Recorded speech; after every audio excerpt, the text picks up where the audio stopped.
You better interview somebody. We got about 11 minutes, Mr. Morrow. Can you say all you got to say in 11 minutes? Well, probably less than that. All right. I'll manage your words. So I was looking through there, so she can. Well, no, we don't have to worry about it. What we're going to try to do about 15. Okay, 15 minutes. Okay. You want? Go ahead. Go ahead. We are now interviewing Mr. John Morrow. And Mr. Morrow, what's your exact home address? 1204 Oakland Avenue. 1204 Oakland Avenue. Would you give us your full name? Your full name given at birth? Oh, John Daniel Morrow. John Daniel Morrow. And where were you born and what were your parents' names? I was born in Emporia, Kansas. My dad's name was Marcus Morrow, and my mother's name was Bessie Morrow. Okay. What was her maiden name? Bessie Ball. Bessie Ball Yeah. Morrow. Okay. And about what year did you come to Kansas City? We moved over 1204 in 1950, Mi- but I came up here with the railroad. Railroad transferred me up here in 49. In 1949. Yeah. Okay. So in Emporia, you went to schools there in Emporia? Right. Yes. Did you go to the military? Yes. What year did you go and what branch of service it was? I was in the Army and worked I was started in as quartermaster, and they put me in a port battalion. Okay. And I went in 1942, December. And I got out in December. It's put in 3 years, 46. Okay. 45, I mean. But it's put in 3 years. Did you go overseas? Yes, sir. Went over there. I was in the D-Day +1. I was in the invasion. Today is the 6th. We was in the English Channel. We unloaded the Air Corps engineers. Okay. So you were there in D-Day. D-Day +1. So D-Day +1. So you were We part went of. inland, went on up that hill. All right. So that's quite historic. I know it is. Yes. All right. So you actually saw what was going on there. Right. All yes. right. And how long did you stay overseas, over Europe? Clear till. It was in 45. 45. Can't remember for sure. It was before. We was there VE Day. Okay. Yeah.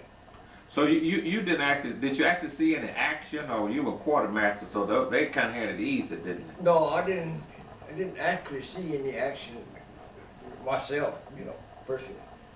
Because most time we was on the beach, we unloaded ships and unloaded ammunition, and we was attached to all them different outfits. We attached to Patton, we unload gas for Patton. Okay. Yeah. All right. And did you actually see General Patton? No, not when it over there, no. Okay. All right. Now, when you left Europe and came back, where did you come back to? Where I separated? Yes. Camp Shaffy, Arkansas. Camp Shappy, Arkansas. Right. Okay. So you were discharged there at Camp Shappy, and Yeah. then you went back to Emporia. Right. And then from there, were you married while you were in the military? Did you get married No, I was married. while you were in the military? Yeah. Okay. All right. Yeah, we got married in 1941. 1941. And how many children do you have, and did you all have, and what were their names? What are their names? Oh, to Larry, the oldest, Okay. and then John Jr., Okay. Greg, Pomeroy, and Sherry. 5 kids. 5 children. Okay. How many grandchildren do you have now? Well, I ain't sure. You got a lot of them then. Huh? All right. Let's see. Larry didn't have none. Johnny's got 3.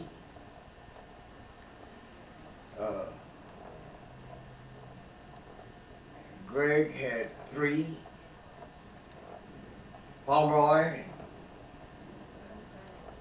2. And 2, he got some steps. You don't come to me. step Yes, kids. yes. He got 2 step kids. And Sherry got 2. All right, okay. I didn't count them, but that's So you've got a nice family there, Yeah, okay? All right. After coming here, you moved back to Kent, when you moved from Emporia, the railroad sent you here, is that correct? yeah. We had to transfer up here on account of it's cutting out some of them the jobs that we had down there. And so you moved to 1204? No, when we first come here, I lived at 551. My family and I lived at 551 Freeman, Mr. Johnson house. Okay, And but before that, I lived over with the detective. What's the detective? Black detective name? Next door to him. Parker or Staples or The Boston Daniel. Boston Daniels? Next door to him. I can't remember. He's on Stewart, I think. Okay, We lived next door to him, and because he wanted to sell me a. He asked me if I wanted to buy a red light to put under my hood. I didn't know he was a detective at that time. And I said, what would I do with that? He said, well, I just thought maybe you might be interested in buying something. He tried to get me in trouble right from where did you go? all right, okay. Now, you moved there, you lived there, and then when did you move over on Oakland? When was it, Ida? In the 40s, early, you It were was, in the early 50s. it was, yeah, 50, because Greg was born in Emporia in 51, so we moved over there at 50. Okay, I didn't stay at 551 very long, because that old man, Grouchy, and Johnny was a little devil at that time. He would push the doorbell and run. The old man get mad. So we didn't stay there very long, of course. He got kind of upset with us and the kids. okay, all right. So it was in the 50s. Let's see. Johnson and them lived over there at the time, and they was about to lose the place. We bought the equity. Okay, all right. So there were basically in that area, most of them were veterans Yeah. that lived in that area when in those houses that were built Right, right. in the 40s. Do you know about what year they were built? I was told between 42 and 46. Didn't there used to be an Irby or something going down the street between going to Leavenworth? Before that, Okay. yeah. Who were some of the people that lived in there? Most of them veterans. I'm sure that y'all had a lot in common. Yeah, well, right next to me was a pioneer player. What was his name? But he built his own house. Can't call his name now. Miss Thatcher lived next to her. When he left, Miss Thatcher moved over there. 1200 over. Okay. And I can't remember the people's name lived on across the street, but they had 2 girls. But he was a veteran. And then Freese lived next door. He was a veteran. And then the next house, let's see, after Freese house, Marion Barnett lived there. He was a veteran. Miss Birmingham and her husband, he was a veteran. Yeah, Armstrong, yeah, he was a veteran. And the man lived next door was Mr. Barry, Mr. and Miss Barry. He was a master sergeant. Yeah, he was a veteran. Going on down the street, yeah. Let's see, who was there before Matthews? I can't remember who was in there before Matthews. And on the other side, the Rainey's, they were veterans. Was Mr. Hassan, was I keep hearing? Yeah, he was a veteran, yeah. Mr. Hassan, and of course McIntyre, I don't think he was. And on the other side, Lewis's, he was a veteran. most of them in that area. Was Cairo, I asked Mr. Yeah, he was a veteran. He was a veteran, and Mr. Taylor was a veteran. Right. Okay. Yeah. So there were a lot of veterans lived in that area. Okay. And you bought your house from Mr. Johnson, and they was behind in their payments, and they owed on the star windows and stuff, and we bought their equity. Okay. I think we bought it for somewhere around $800, and then they had to take care of this other stuff that made them mad, because they had to take care of the back payment, how far they was behind. Okay. They also had to take care of the aluminum windows. Okay. That's what, and you know who wrote it up? The lawyer out of there. Well, Bradley? Yeah. Lawyer Bradley's the one that wrote up the contract. Okay. Now, comparing the cost of things then, if you don't mind, about how much was your monthly payment on your house back then? It was about 42, somewhere around there, $42 a month. $42 a month. Okay. But so you didn't actually see any of the houses being built? No, Okay. no. All right. And, you know, I guess I thought some of those houses were built over there was for veterans only. But I guess there are some people who lived in that block that were not moving those houses. Dick Payne built his own house right there, Nick Payne? right next door to us, yeah. Okay. He built his own house. And you're going the other way, Powell built his own house. Okay. And I don't know about Randolph. I think Randolph built on that place. Okay.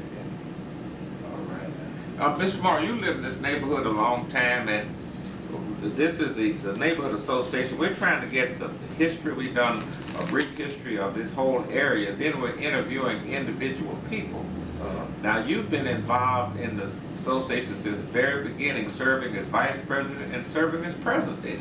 So you're quite active as a young man. Matter of fact, I just heard today is a person that's probably as young, almost as young as you are, said that he wondered how you do all you do. You want to tell us how you do all you do to stay so young and active? Who you talking about, Taylor? I didn't call no names now. I didn't call no names. Well, I guess I had a pretty good life as a boy coming up. And I always had to work. My dad told me if you didn't know how to do another damn thing, you don't have to learn how to work. And so I worked pretty hard. And then I had a good wife, and she took care of me. And so my life hadn't been too bad. What was your wife's name? I'm sorry, I didn't ask. Annabelle. Annabelle. Annabelle Martin. Annabelle Martin. She was a Shelton. Okay. Shelton. Annabelle Shelton Martin. Yeah. Okay. And what year did she pass? 91 or 92. 92. 92. Okay. Now you are still active at Mason Memorial United Methodist Church. Not too much anymore. Okay. I was usher. I used to, if they needed me to use a truck, I would help out there, but I ain't doing too much anymore. Were you a trustee there? No. Okay. All right. Now you also, some of the other organizations, I know you were part of the American Legion. American Legion? You served in what capacity in American Legion? Finance officer. Finance Chaplain. officer. Okay. I was with the VFW. Still. And I was commander of VFW. Okay. For wasn't very long. The guy died. I was vice commander, and he died, and they elevated me. Okay. But, we consolidated with Strawberry Hill. So Okay. What are some of the other organizations that you've been involved with here since you moved to Kansas City back in the 40s? I joined in the 40s. I don't think in the 40s. I joined I.B. Blackburn in '61. Okay. 40, huh? Well, I mean, since you moved here, since you moved here, some of the organizations Oh, you've yeah. been That's in. been 61, I'm John Ivy Blackman. And then, that's not too many other organizations except, I belong to 40 and 8. That's an outfit that is kind of like the American Legion. Right. Okay. All right. Well, Mr. Morrow, you've been certainly one of the most active members of the Neighborhood Association, and a person that could always be depended on to carry your fair share. And as I said earlier, serving as president and vice president, and doing what was necessary, and very important in the initial stages of this organization and getting together. And so we look to you and all your energy. Now, is there anything else, any other comment you'd like to make before we enter this interview about this area? I'd like for us to keep the area, the troubles here going. One thing I'm kind of concerned about is that the people that bought the land next to the lodge down there, it looks kind of hideous. I don't know what their intentions are, but I see they got stuff stored down there now. Okay. And I would think that they would want to kind of make it look a little better down there. Again, close it or do something to it so that it would, it's right next to the church, across the street from the church, right next to the lodge. And keep out of it, keep out of it. Then, of course, she kept me on the ball. What was that now? Ida kept me on the ball. She keeps all of us on the ball, Mr. Morrow. Yeah. And he's referring to Mrs. Ida Bland, who is handling the camp party. She keeps all of us on the ball, and we don't know what we'd do without her. Well, Mr. Morrow, if you don't have anything else, we'll just conclude this interview, and we appreciate it. We appreciate you. Thank you so much. Well, I'm proud to be I'm proud to be one of the boys. All right.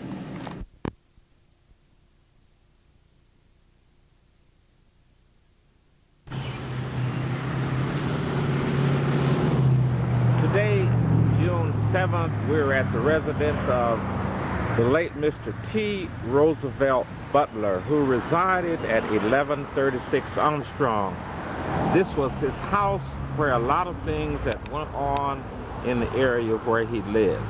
We're going to take some shots of his house because a lot of things happened that affected this city at this house, at this residence.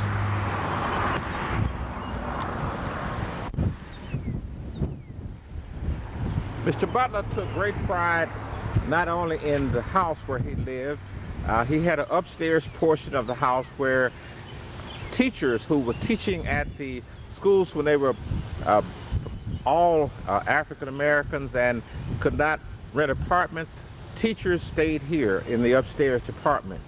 Mr. Butler was probably one of Wyandotte County's most popular citizens. He served as licensed inspector for a number of years for the city of Kansas City, Kansas, and he retired from that position. But when he retired, he didn't just go home to sit down.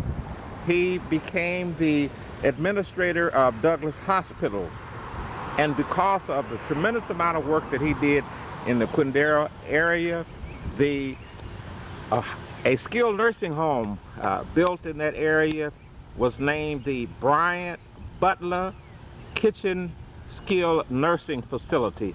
Mr. Butler was very active in fraternal circles. He was a 33rd degree Mason and very, very active in the church where he belonged, the Mason Memorial United Methodist Church, where he served as an officer and in many other capacities. Mr. Butler, at this residence, which if you look at, just looking at the pictures, it would appear that the things that he did here on Halloween could not occur.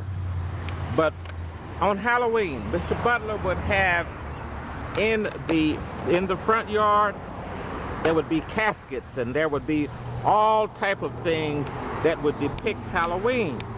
And children came from all over Wyandotte County to to see the things that he had. In the driveway, he would have caskets that he would borrow from the funeral homes, and he would have things that would depict dead people, and it was scary, but children came from all over to look at this event, and this was by the thousands, and he would give out candy and popcorn with the assistance of some of the persons who were a member of his lodge.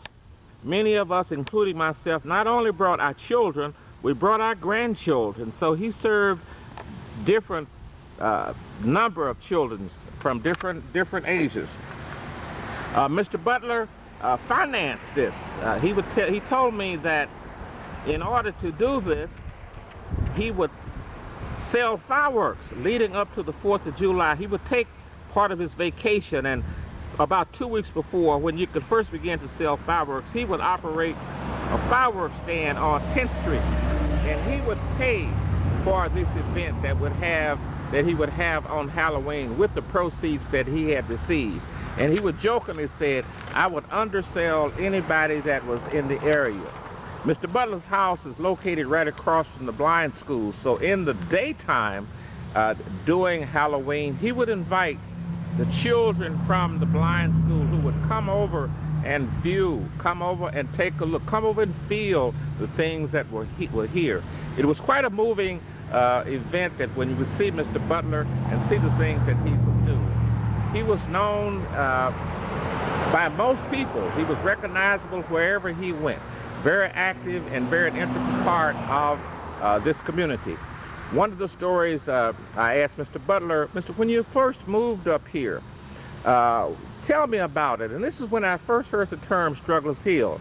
Mr. Butler was a graduate of Sumner High School. He also attended the University of Kansas, and he joined the Navy during the Second World War. He said, Chester, when I came back from the Navy, I got married and I wanted to build my house. So I built a house and it cost $5,000. And persons told me, Rosie, you will never finish paying for that house. Not only did he pay for it, but he did a lot of things, donated his time, talent, and money to enhance this community. He said when he moved up here that people said that if you moved on the hill, you had to struggle. And it was called Strugglers Hill. That was the first time that I had heard that term. And since I began after that to ask people who lived up here, and they said, yes, it was called Strugglers Hill. But I first heard the term from Mr. T. Roosevelt Butler, one of the most outstanding residents, not only of the Strugglers Hill area, but of Wyandotte County. We certainly miss Mr. T. Roosevelt Butler.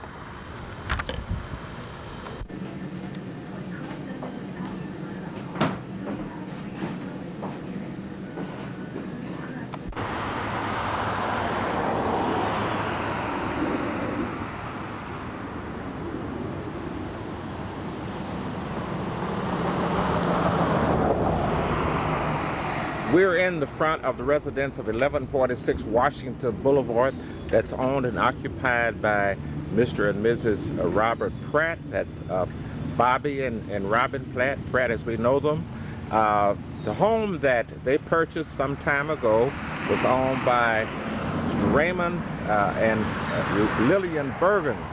Mrs. Bergen was a librarian at Sumner High School for a number of years. Her husband, Raymond Bergen, was a railway mailman, and also years ago Mr. Bergen sang with what was known as the Jackson Jubilee Singers, which was an outstanding choral group of men who used to travel all over the country. They were widely known. They were associated with Western University, where Professor Jackson was the head of the music department. This also is a residence where during up until probably the 1960s, African American teachers could not live only in apartments.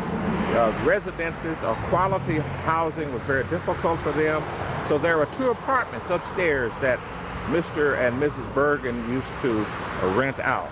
A very historic house and a very nice couple, Mr. and Mrs. Raymond Bergen. The house is now owned by Mr. and Mrs. Robert Pratt.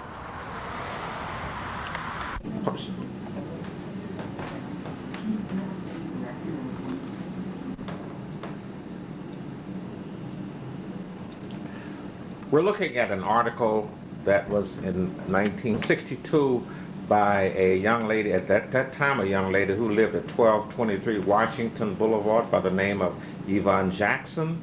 We wanted to just read the article, which is headlined by the year 1962 was an exciting year for KU co-ed Yvonne Jackson.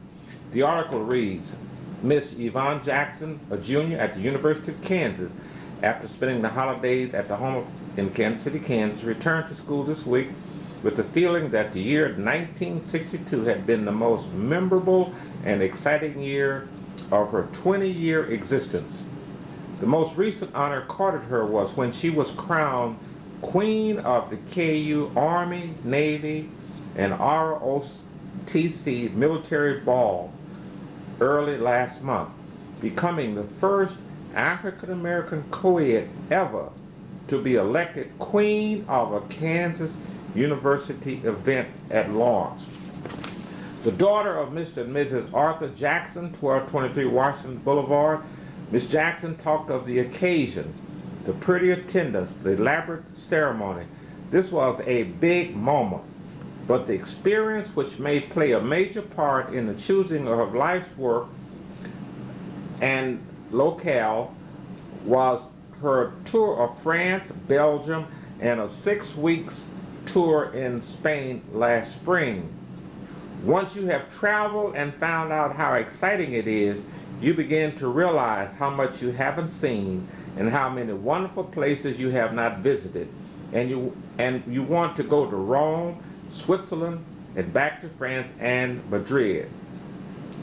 Miss Jackson was one of a group of 100 students who participated in the University of Kansas Second Summer Language Institute program. In her unit of 27 students who went to Spain for the study of Spanish were 2 other African American young women.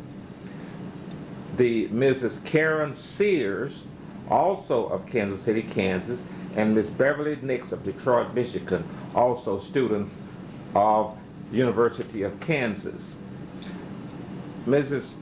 Jackson talks in this article about her experiences in traveling in Spain.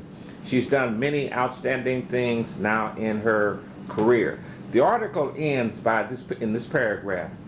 I gained most of all experience of traveling and meeting people of other countries and igniting a desire to continue to travel and meet people. Being an African American has been the most advantageous to me, even in class at the University of Kansas. Like the Queen thing, I was really a dark horse.